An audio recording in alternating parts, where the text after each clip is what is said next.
Hello, good morning, जोहार। मैं संजय और आप देख रहे हैं न्यूज झारखंड। समय हो चला है झारखंड की खबरों को जानने का, उनसे अपडेट होने का। तो चलिए जानते हैं आज की झारखंड की 25 मुख्य बड़ी खबरों को। उससे पहले अगर आप न्यूज झारखंड चैनल पर नए हैं तो प्लीज चैनल को सब्सक्राइब करके बेल आइकन प्रेस कर दीजिए, जिससे आप तक झारखंड की हर एक छोटी बड़ी खबर का अपडेट आप तक पहुंचता रहे।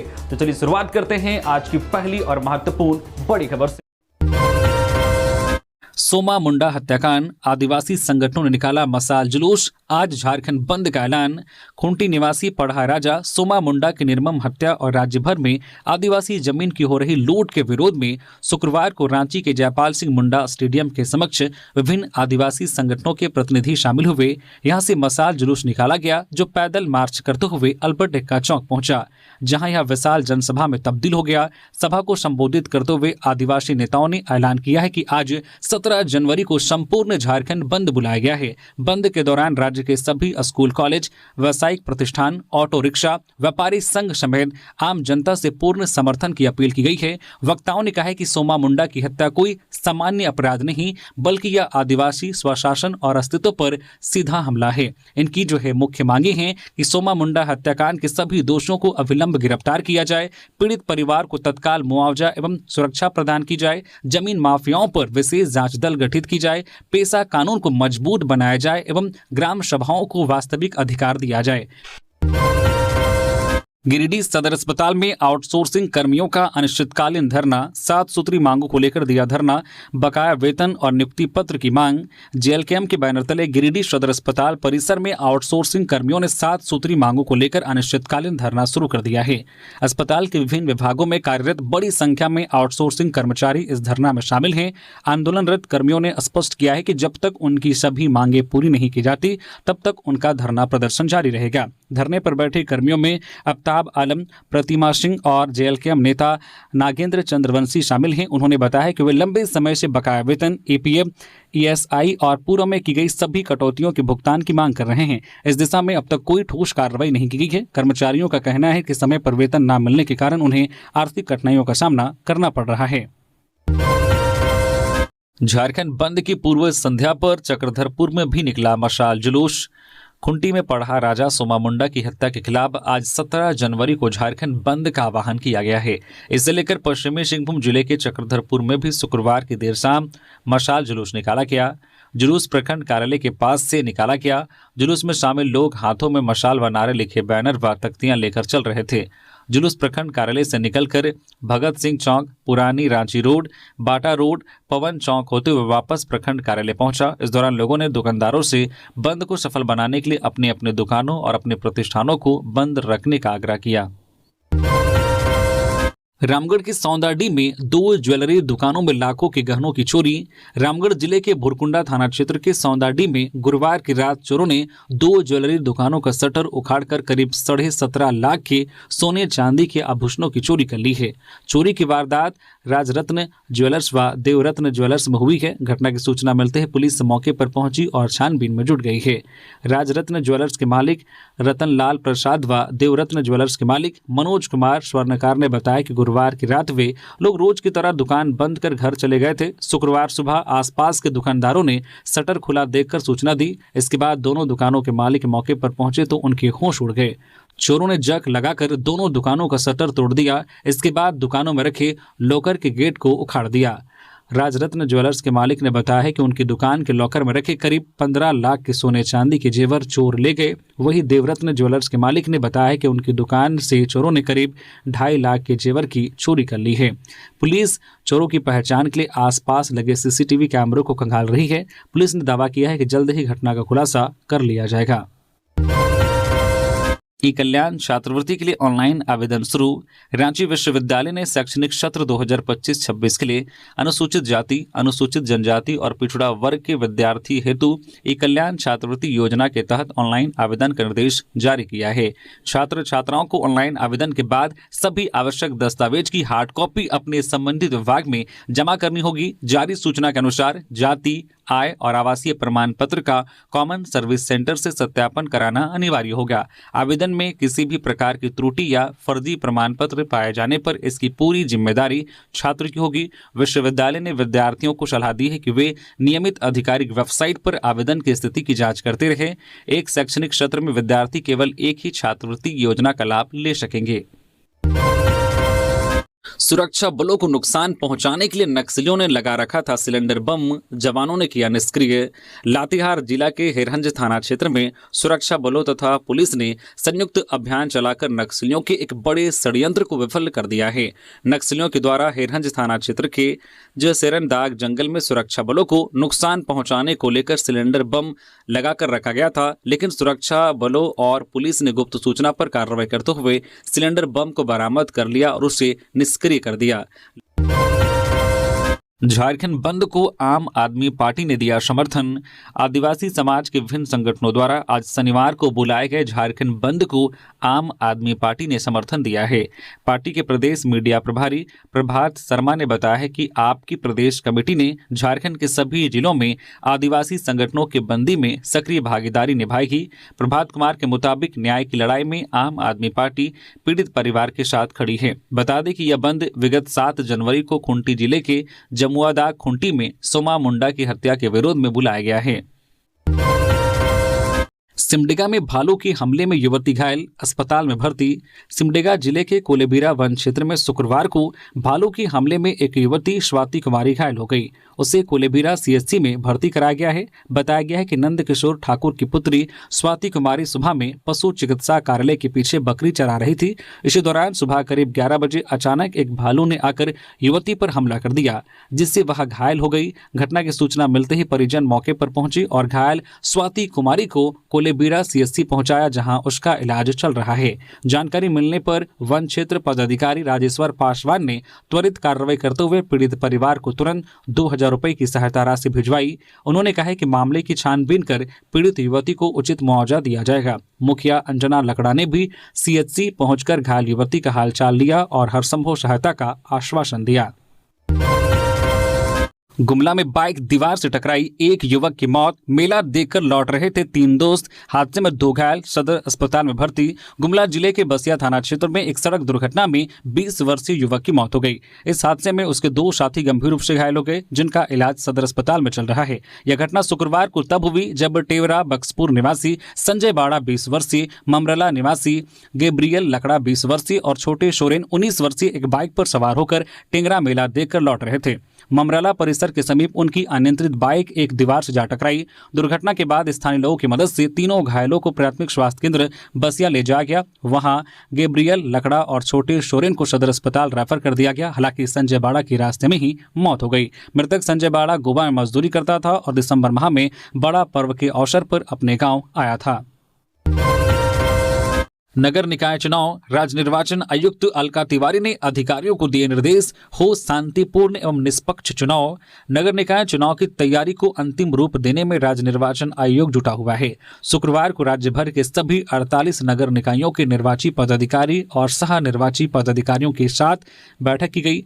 आयोग कार्यालय में आयोजित बैठक सह प्रशिक्षण कार्यक्रम में चुनाव के हर विषयों पर विस्तृत चर्चा हुई। प्रशिक्षण कार्यक्रम को संबोधित करते हुए राज्य निर्वाचन आयुक्त अलका तिवारी ने कहा है कि चुनाव की घोषणा होते ही निर्वाची पदाधिकारी और सह निर्वाचन पदाधिकारी की भूमिका अहम हो जाती है। राज्य निर्वाचन आयुक्त ने कहा है कि नामांकन के वक्त प्रत्याशियों के द्वारा भरे जाने वाले फॉर्म और चुनाव चिन्ह आवंटन के समय निर्वाचन पदाधिकारी की अहम भूमिका होती है, जिसे बड़े ही सतर्कता के साथ निभानी चाहिए। उन्होंने निर्वाचन से जुड़े पदाधिकारियों को सलाह दी। साथ ही कहा है कि आयोग द्वारा जारी निर्वाचन पुस्तिका का अध्ययन जरूर कर ले, क्योंकि उसी के अनुरूप निकाय चुनाव संपन्न कराने में अपनी भूमिका का निर्वहन किया जाएगा। छोटी छोटी बातों से कई बार विवाद बढ़ जाता है, इसलिए नियम संगत चुनाव के दौरान कार्य करें।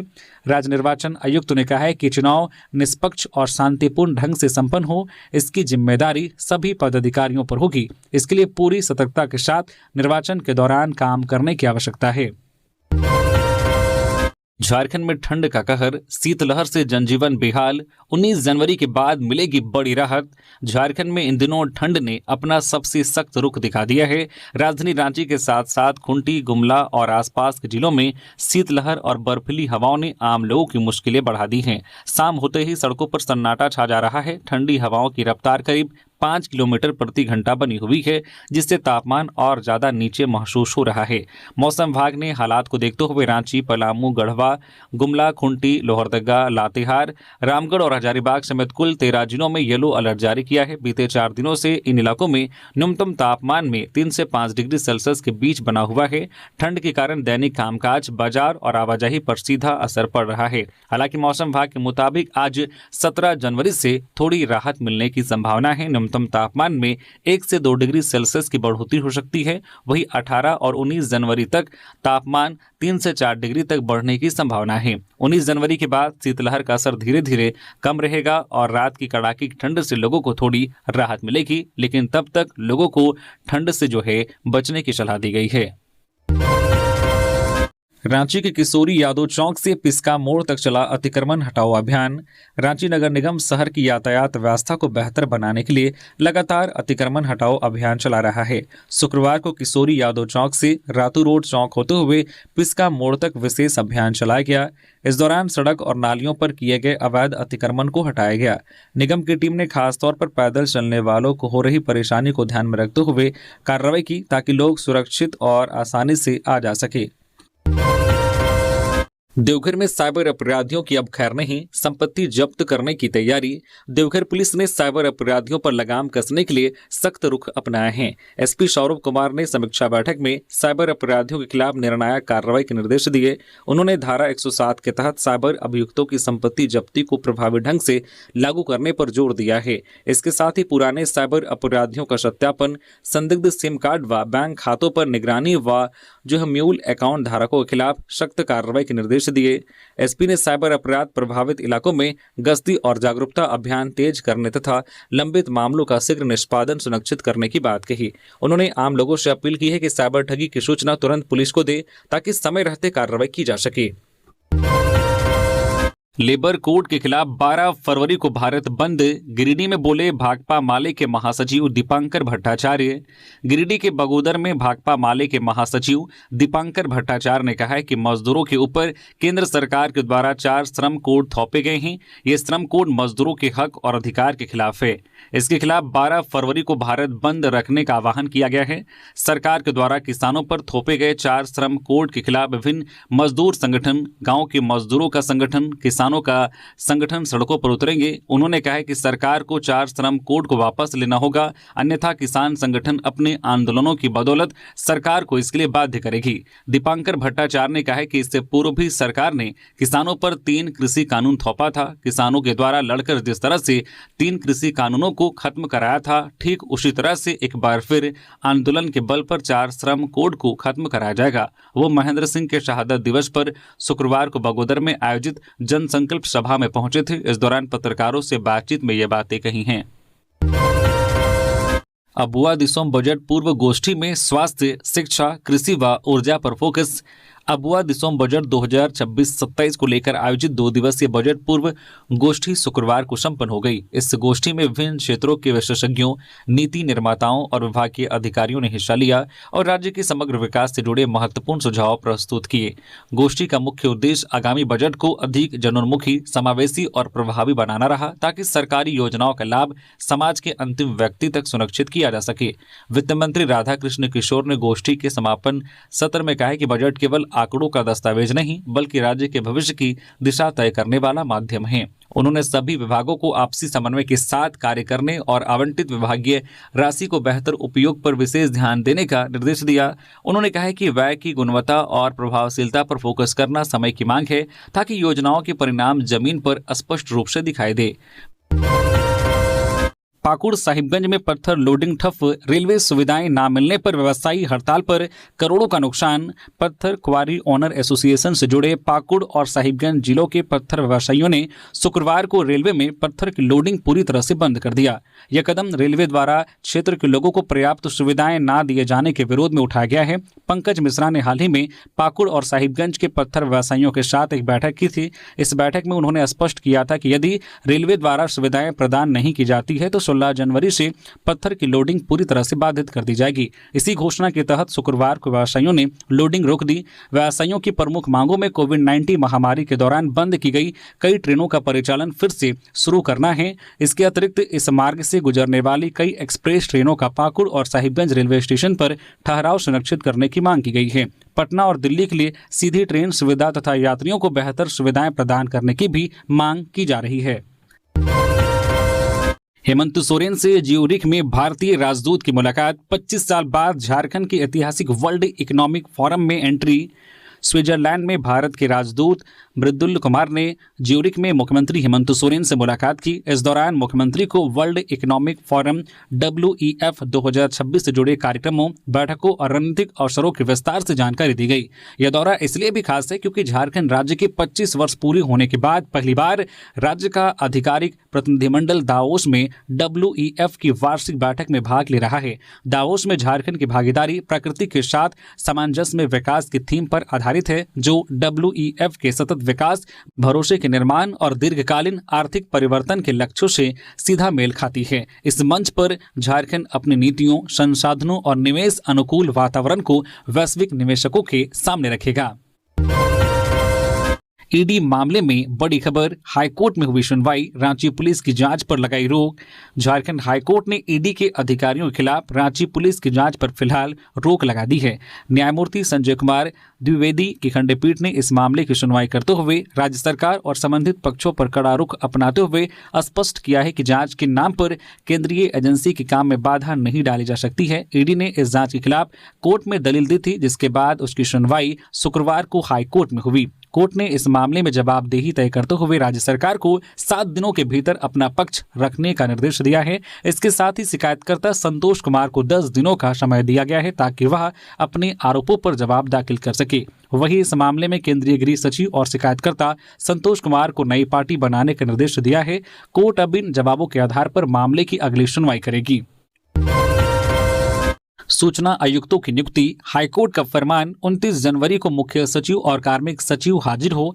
पेशा नियमावली और नगर निकाय चुनाव की तरह लंबित सूचना आयुक्तों की नियुक्ति का मामला अब निदान के पायदान पर पहुंच गया है। पिछले दिनों झारखंड हाईकोर्ट में जस्टिस सुजीत नारायण की खंडपीठ ने राज्य सरकार को कड़ी फटकार लगाई है। साथ ही अदालत ने 29 जनवरी को राज्य के मुख्य सचिव अविनाश कुमार और कार्मिक एवं प्रशासनिक सुधार विभाग के सचिव प्रवीण टोप्पो को सशरीर अदालत में उपस्थित होने का फरमान जारी किया है।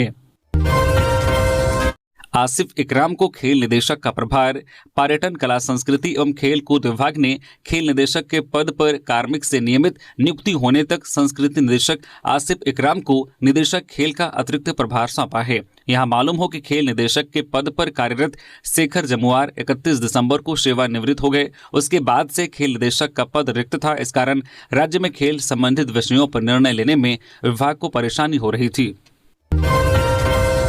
पलामू में 2 अलग अलग घटनाओं में पत्थर से कूचकर हत्या, चैनपुर में मर्डर के बाद शव को जलाया गया। 2 अलग अलग घटनाओं में शुक्रवार को 2 व्यक्तियों की हत्या कर दी गई है।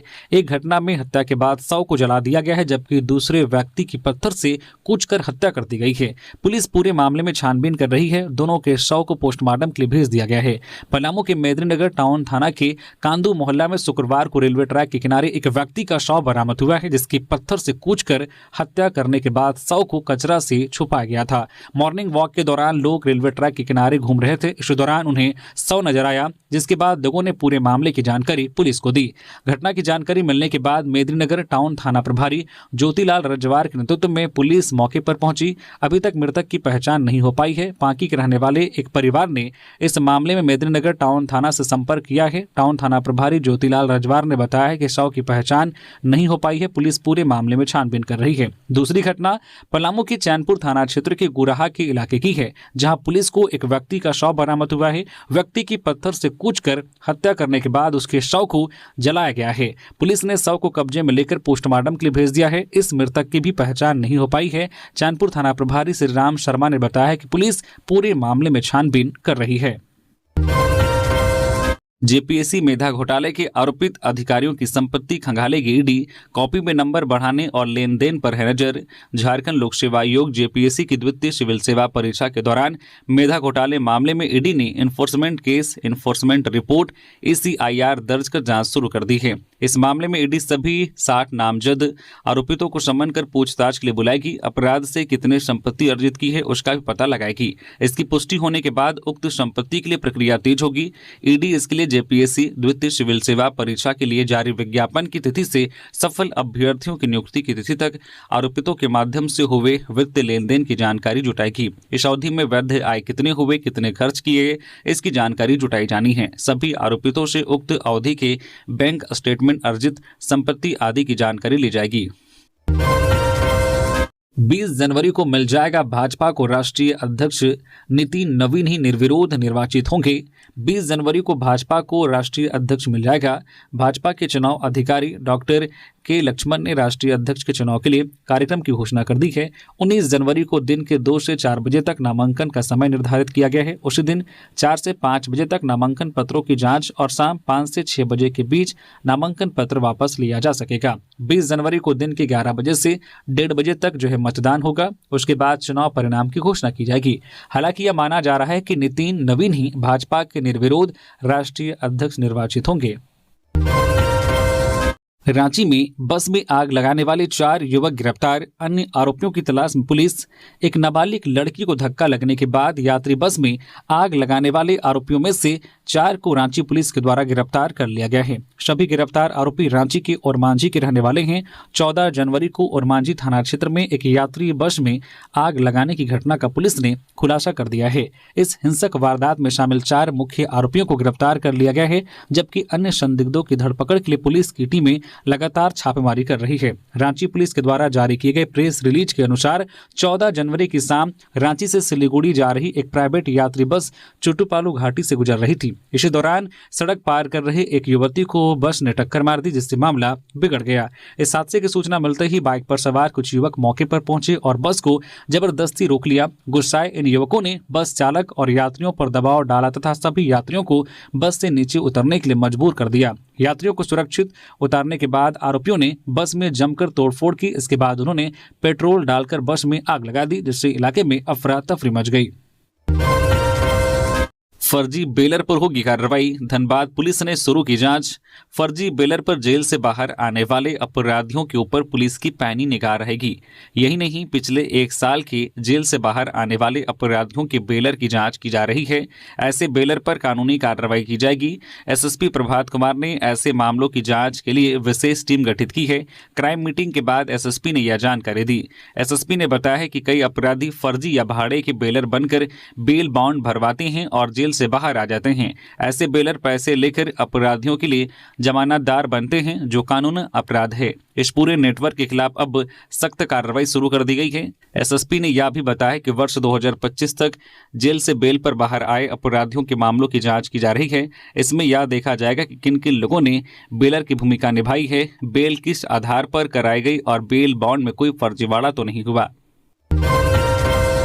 मां चंचला महोत्सव, 40,000 से अधिक श्रद्धालु हुए शामिल। जामताड़ा में 21,000 कन्याओं ने निकाली कलश यात्रा, फूलों की वर्षा की गई। जामताड़ा जिले में शुक्रवार को 13वां वार्षिक मां चंचला महोत्सव माघ माह के कृष्ण पक्ष की त्रयोदशी तिथि पर मनाया गया। इस अवसर पर 21,000 कन्याओं ने कलश यात्रा निकाली, जिसमें 40,000 से अधिक श्रद्धालु शामिल हुए। यह महोत्सव जामताड़ा जिले की कुलदेवी मां चंचला को समर्पित है और इसे जिले के प्रमुख त्योहारों में से एक माना जाता है। इस वार्षिक आयोजन में जिले भर से श्रद्धालु हिस्सा लेते हैं। यात्रा में शामिल होने के लिए महिलाएं और कन्याएं सुबह स्नान कर पारंपरिक वेशभूषा में मंदिर के सामने कतारबद्ध खड़ी हो गई। मंदिर के कुल पुजारी ने विधि विधान से पूजा अर्चना और वैदिक मंत्रोच्चार के साथ कलश यात्रा का शुभारंभ किया। मां चंचला महोत्सव समिति के अध्यक्ष वीरेंद्र मंडल मुख्य यजमान के रूप में कलश उठाकर यात्रा में शामिल हुए। यात्रा चंचला मंदिर से सुबह 10 बजे शुरू होकर station road, Subhash Chowk, tower चौक होते हुए हनुमान मंदिर पहुंची। यहाँ पूजा अर्चना की गई। इसके बाद यात्रा जामताड़ा मुख्य बाजार से होते हुए वापस चंचला मंदिर पहुंची। रांची में मोटर पंप चोरी के आरोप में 18 वर्षीय युवक की हत्या, मुख्य आरोपी गिरफ्तार। रांची जिले के बुढ़मू थाना क्षेत्र के चाया गांव में मोटर पंप चोरी करने के संदेह में 18 वर्षीय युवक विक्की नायक की ग्रामीणों ने बेरहमी से पिटाई कर दी, जिससे उसकी मौत हो गई। पुलिस ने त्वरित कार्रवाई करते हुए मुख्य आरोपी पंचायत समिति सदस्य प्रतिनिधि कामेश्वर यादव को गिरफ्तार कर लिया है। यह घटना शुक्रवार सुबह करीब 10 बजे की बताई जा रही है। जानकारी के अनुसार करीब 8 दिन पहले गाँव के कामेश्वर यादव और विष्णु यादव के कुएं से मोटर पंप चोरी हो गए थे। चोरी के 4 दिन बाद एक पंप वापस मिल गया, लेकिन दूसरा नहीं मिला। इसी शक के आधार पर ग्रामीणों ने विक्की नायक और विवेक मुंडा को पकड़ा। जहां विवेक को हल्की मारपीट के बाद छोड़ दिया गया, वहीं विक्की की लात, घूंसों और डंडों से बेरहमी से पिटाई कर दी गई और वह गंभीर रूप से घायल हो गया। रिम्स ले जाने के दौरान रास्ते में ही उसने दम तोड़ दिया। मृतक की मां भुटकी देवी ने बताया कि गुरुवार रात कामेश्वर यादव उनके घर आया था और विक्की पर चोरी का आरोप स्वीकार करने का दबाव बनाया था। शुक्रवार सुबह जब विक्की शौच के लिए गया तो उसे जबरन बाइक पर बैठा कर ले जाया गया। मां के अनुसार विक्की लगातार खुद को बेगुनाह बताता रहा, लेकिन भीड़ ने उसकी एक ना सुनी। कोचिंग एक्ट की उड़ रही धज्जियां, एबीवीपी ने नगर निगम को दी चेतावनी। कोचिंग संस्थान लगातार कोचिंग एक्ट का उल्लंघन कर रहे हैं। इसे लेकर अखिल भारतीय विद्यार्थी परिषद एबीवीपी रांची महानगर ने कड़ा रुख अपनाया है। एबीवीपी के कार्यकर्ताओं ने शुक्रवार को नगर आयुक्त को ज्ञापन सौंपते हुए अवैध रूप से चल रहे कोचिंग संस्थानों पर तत्काल कार्रवाई की मांग की है। एबीवीपी ने नगर प्रशासन को बताया है कि लालपुर, हरमू एवं रातू रोड जैसे प्रमुख इलाकों में कई कोचिंग संस्थान बिना किसी सुरक्षा मानकों के संचालित हो रहे हैं। इन कोचिंग संस्थानों में न ही फायर सेफ्टी की व्यवस्था है और न ही आपात स्थिति से निपटने के लिए इमरजेंसी गेट है। सकरी गलियों में चल रहे इन संस्थानों में हजारों विद्यार्थियों की जान हर दिन खतरे में डाली जा रही है। एबीवीपी के महानगर मंत्री ने प्रशासन की उदासीनता पर सवाल उठाते हुए कहा है कि शिक्षा के नाम पर कोचिंग संस्थान अब व्यापार केंद्र बन चुके हैं। अधिनियम के तहत पंजीकरण, पार्किंग, फायर ऑडिट और मूलभूत सुविधाएं अनिवार्य है, लेकिन नगर निगम के अधिकारी कोई कार्रवाई नहीं कर रहे हैं। यदि 1 सप्ताह के भीतर कार्रवाई नहीं हुई तो विद्यार्थी परिषद नगर निगम का घेराव करेगा। ट्रेन से 10 माह के बच्चे की चोरी, युवक ने नशीला लड्डू खिलाकर महिला को किया बेहोश। होश आने पर बच्चा और आरोपी मिले गायब। आनंद विहार से पूरी जाने वाली नंदन कानन एक्सप्रेस ट्रेन के जनरल कोच से 10 माह के एक बच्चे की चोरी का मामला सामने आया है। महिला का मायके गिरिडीह में है। महिला ने मिर्जापुर स्टेशन पर ट्रेन के रुकने पर जीआरपी थाने में आवेदन दिया है। घटना गुरुवार दोपहर की है। अलीगढ़ के कुंवरची थाना क्षेत्र के धोरा निवासी मुन्नी अंसारी ने बताया है कि वो अपने 10 माह के बच्चे के साथ अलीगढ़ स्टेशन पहुंची थी। उसे कोडरमा से गिरिडीह जिले के गांवा थाना क्षेत्र के पिहरा गाँव स्थित अपने मायके जाना था। इसी बीच स्टेशन पर एक युवक मिला जो हरे रंग का स्वेटर पहना था। उसने बताया कि उसे भी नंदन कानन ट्रेन से गया जाना है। इसके बाद युवक भी ट्रेन पर पीछे से चढ़ गया। दोपहर लगभग 1:15 बजे युवक ने महिला को चलती ट्रेन में अपने पास रखा लड्डू निकालकर खाने को दिया। उसे खाने के कुछ समय बाद ही महिला बेहोश हो गई। ट्रेन के प्रयागराज स्टेशन निकलने के कुछ देर बाद उसे होश आया तो उसका बच्चा गायब था। महाराष्ट्र नगर निगम चुनाव में बीजेपी की जीत पर झारखंड प्रदेश कार्यालय में जश्न, आदित्य साहू बोले यहां के निकायों में भी विजयी होंगे। महाराष्ट्र नगर निगम चुनाव में भाजपा एनडीए की ऐतिहासिक जीत पर भाजपा प्रदेश कार्यालय में जश्न का माहौल रहा। ढोल, नगाड़ों, पटाखों और मिठाइयों के साथ पार्टी कार्यकर्ताओं ने जीत का उत्सव मनाया। इस अवसर पर प्रदेश और रांची महानगर के सैकड़ों कार्यकर्ता मौजूद रहे। मीडिया से बातचीत में भाजपा प्रदेश अध्यक्ष एवं सांसद आदित्य साहू ने महाराष्ट्र की जनता और पार्टी कार्यकर्ताओं को बधाई दी। उन्होंने कहा है कि यह जीत प्रधानमंत्री नरेंद्र मोदी के प्रति जनता के बढ़ते विश्वास की जीत है। मोदी के नेतृत्व में विकसित भारत का रथ गांव और शहर दोनों को सशक्त बनाते हुए आगे बढ़ रहा है। आदित्य साहू ने कहा कि झारखंड की जनता विकास के लिए तरस रही है और आने वाले दिनों में भाजपा न केवल बंगाल और असम विधानसभा चुनाव में जीत दर्ज करेगी, बल्कि झारखंड नगर निकाय चुनाव में भी सभी 48 सीटों पर भाजपा कार्यकर्ता विजय हासिल करेंगे। ऑक्सफोर्ड यूनिवर्सिटी में हेमंत सोरेन देंगे लेक्चर, आदिवासी बहुल राज्य के सस्टेनेबल डेवलपमेंट मॉडल पर रहेगा फोकस। मुख्यमंत्री हेमंत सोरेन यूनाइटेड किंगडम की आगामी आधिकारिक यात्रा के दौरान 23 जनवरी 2026 को विश्वविख्यात ऑक्सफोर्ड विश्वविद्यालय के ब्लाउटनिक स्कूल ऑफ गवर्नमेंट में अपना वक्तव्य देंगे। शाम 5 बजे आयोजित इस सत्र में हेमंत सोरेन आदिवासी बहुल, संसाधन समृद्ध राज्य, टिकाऊ और हरित औद्योगिकरण, जिम्मेदार खनिज आधारित जो है विनिर्माण और समावेशी निवेश आधारित विकास को कैसे आगे बढ़ा सकता है, विषय पर अपनी बात रखेंगे। फर्जी कागजात से दुकान पर कब्जा, बुजुर्ग पीड़ित ने सीएम और मंत्री से मांगी मदद, दीपक बिरवा ने दिए कार्रवाई के निर्देश। पलामू जिले से एक बड़ा गंभीर मामला सामने आया है, जहां बुजुर्ग मकान मालिक को अपनी ही दुकान खाली कराने के लिए दर दर की ठोकरें खानी पड़ रही है। मामला पलामू जिले के हैदर नगर का है, जहां एक दबंग किराएदार द्वारा फर्जी दस्तावेजों के सहारे दुकान पर अवैध कब्जा करने और मकान मालिक को प्रताड़ित करने का संगीन मामला सामने आया है।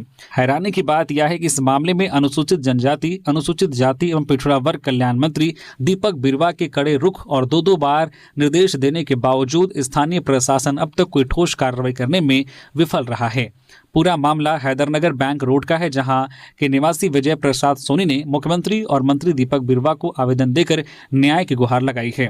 पीड़ित के अनुसार उनके माता पिता कलावती देवी और रामचंद्र प्रसाद सोनी के नाम पर दर्ज वैध भूमि और दुकान पर रुपेश कुमार प्रजापति नामक व्यक्ति किराएदार था। एग्रीमेंट की अवधि समाप्त होने के बावजूद किराएदार दुकान खाली नहीं कर रहा है। आरोप है कि किराएदार ने फर्जी इकरारनामा, जाली दस्तावेज तैयार कर लिया है और पिछले 6 महीनों से किराया देना भी बंद कर दिया है। विरोध करने पर बुजुर्ग मकान मालिक के साथ अभद्र व्यवहार और मानसिक उत्पीड़न किया जा रहा है। झारखंड महिला कांग्रेस प्रदेश कार्यकारिणी की बैठक में बनाई गई शहरी निकाय चुनाव की रणनीति, इन 2 एजेंडों पर हुई मंत्रणा। झारखंड प्रदेश महिला कांग्रेस की कमान पूर्व मेयर रमा खलगो के हाथों में सौंपे जाने के बाद शुक्रवार को प्रदेश कार्यकारिणी की पहली बैठक हुई। झारखंड प्रदेश कांग्रेस के रांची कार्यालय के सभागार में आयोजित महिला कांग्रेस प्रदेश कार्यकारिणी की बैठक में मूल रूप से 3 एजेंडों पर विस्तृत चर्चा की गई। पार्टी के वरिष्ठ नेत्री और रांची जिला परिषद की पूर्व मेयर सुंदरी तिर्की की उपस्थिति में हुई पहली कार्यकारिणी की बैठक में महिला कांग्रेस की प्रदेश भर से पदाधिकारी रांची पहुंची थी। प्रदेश महिला कांग्रेस अध्यक्ष रमा खलको ने बताया है कि उनके प्रदेश अध्यक्ष बनने के बाद प्रदेश कार्यकारिणी की यह पहली बैठक हुई है। बैठक में राज्य के सभी 25 सांगठनिक जिलों में महिला कांग्रेस के स्वरूप की समीक्षा की गई है। वहीं यूपीए सरकार द्वारा राष्ट्रपिता महात्मा गांधी के नाम से शुरू की गई मनरेगा योजना की जगह मोदी सरकार द्वारा शुरू किए गए विकसित भारत जी राम जी योजना की जो मजदूर विरोधी प्रावधानों को कार्मिकों, खासकर महिला कार्मिकों के बीच ले जाना है। रमा खलगो ने कहा है कि इसके साथ साथ तीसरे एजेंडे के रूप में निकट भविष्य में झारखंड में होने वाले शहरी निकाय चुनाव को लेकर विस्तार से रणनीति बनाई गई। गंदगी व प्लास्टिक को लेकर एक्शन में गोड्डा नगर परिषद, 16 दुकानदारों से वसूले जुर्माने। नगर परिषद ने सिंगल यूज प्लास्टिक और गंदगी के खिलाफ बड़ा अभियान चलाया है। इस अभियान के तहत नगर परिषद की टीम ने मीट बाजार का जायजा लिया। इस दौरान नगर परिषद की टीम गंदगी और प्लास्टिक के उपयोग देख बिफर पड़ी। टीम ने कार्रवाई करते हुए 16 दुकानदारों पर 4800 रुपए का जुर्माना लगाया। अंश अंशिका को खोजने वाले युवाओं को सुदेश महतो ने किया सम्मानित। आजसू पार्टी के केंद्रीय अध्यक्ष एवं पूर्व उप मुख्यमंत्री सुदेश महतो ने रांची के धुरवा क्षेत्र से लापता हुए मासूम भाई बहन अंश और अंशिका को सकुशल बरामद करने में महत्वपूर्ण योगदान देने वाले युवाओं को सम्मानित किया है। यह सम्मान समारोह आजसू पार्टी के केंद्रीय कार्यालय रांची में आयोजित किया गया। महतो ने युवाओं की सराहना करते हुए कहा कि समाज में ऐसे जागरूक और संवेदनशील लोग ही असली बदलाव लाते हैं, जिन्होंने बच्चों की तलाश में सक्रिय भूमिका निभाई और उनकी सुरक्षित वापसी सुनिश्चित की। वे सम्मान के हकदार हैं। उन्होंने इनके साहस, जिम्मेदारी और मानवता की भावना को प्रेरणादायक बताया तथा कहा कि ऐसी पहल को प्रोत्साहित करना समाज की सुरक्षा और एकजुटता के लिए आवश्यक है। ऐसे पहल से पुलिस को भी सहयोग मिलता है।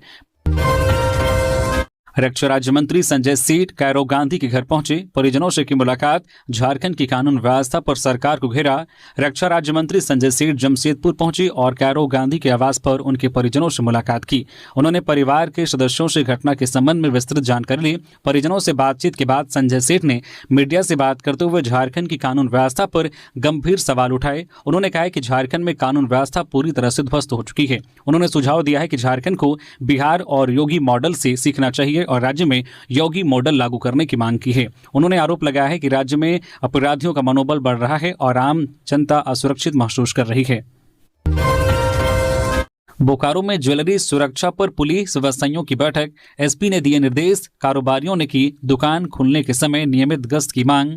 बोकारो में हाल ही में तनिष्क ज्वेलरी शॉप में डकैती के असफल प्रयास के बाद झारखंड पुलिस महकमे में सतर्कता बढ़ गई है। इसी क्रम में बोकारो के एसपी हरविंदर सिंह के निर्देश पर जिले के ज्वेलरी शॉप मालिकों के साथ एक महत्वपूर्ण बैठक आयोजित की गई। बैठक में ज्वेलरी व्यवसायियों ने सुरक्षा संबंधित कई सुझाव दिए। उन्होंने मांग की है कि पुलिस प्रशासन एक आधिकारिक नोटिस बोर्ड उपलब्ध कराए।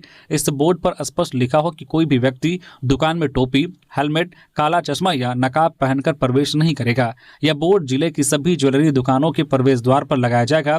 एसपी हरविंदर सिंह ने दुकानदारों को निर्देश दिया है कि प्रत्येक ज्वेलरी शॉप में सीसीटीवी कैमरे सही ढंग से काम करे, साथ ही होटर और एक खुफिया अलार्म स्विच अनिवार्य रूप से लगाया जाए। उन्होंने पुलिस और व्यवसायियों के बीच समन्वय से सुरक्षा बेहतर बनाने का आश्वासन दिया। ज्वेलरी शॉप मालिकों ने सुबह दुकान खुलने के समय बाजार में नियमित गश्त की मांग की। तो ये थी आज की झारखंड की टॉप बड़ी खबरें। इसी तरह से झारखंड की हर एक छोटी बड़ी खबर देखने के लिए आप हमारी चैनल न्यूज झारखंड चैनल को सब्सक्राइब करके बेल आइकन प्रेस कर दीजिए, जिससे आप तक झारखंड की हर एक छोटी बड़ी खबर का अपडेट आप तक पहुंचता रहे। तो अभी के लिए बस इतना ही, हमें दीजिए इजाजत, फिर मिलते हैं किसी और खबरों के साथ। धन्यवाद।